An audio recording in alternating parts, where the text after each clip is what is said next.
Hello friends, welcome to my YouTube channel Career Space. আশা করি আপনারা সবাই ভালো আছেন। আজকে এই মুহূর্তে গ্রুপ ডি পরীক্ষার ফল প্রকাশ সংক্রান্ত যে গুরুত্বপূর্ণ আপডেট উঠে এসেছে, বিস্তারিত সেই সম্পর্কে আলোচনা করব। তাই অবশ্যই ভিডিওটি শেষ পর্যন্ত দেখবেন।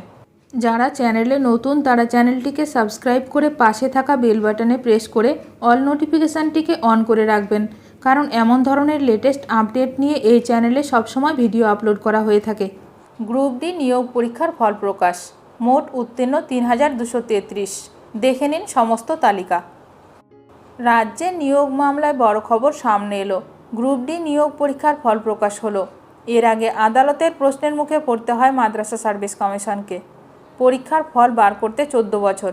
কারচুপি করতে এত সময় লাগে, মাদ্রাসা মামলায় কটাক্ষ করেন বিচারপতি অমৃতা সিনহা। বৃহস্পতিবার ফল প্রকাশ হলো। এরপর হবে ইন্টারভিউ।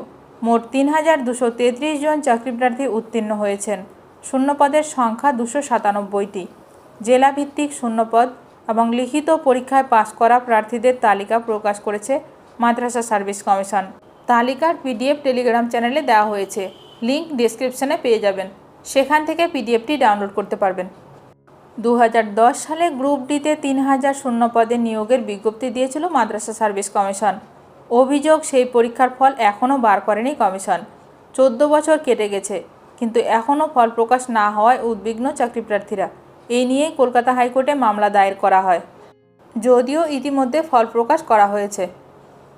গ্রুপ ডি ও অন্যান্য নিয়োগ সংক্রান্ত যে কোনো আপডেট সবার প্রথমে পেতে এখনই আমার চ্যানেলটি সাবস্ক্রাইব করে রাখুন। ভিডিওটি ভালো লাগলে অবশ্যই লাইক করবেন। আজকের ভিডিওটি এখানেই শেষ করলাম। নতুন কোনো আপডেট নিয়ে দেখা হবে নেক্সট ভিডিওতে।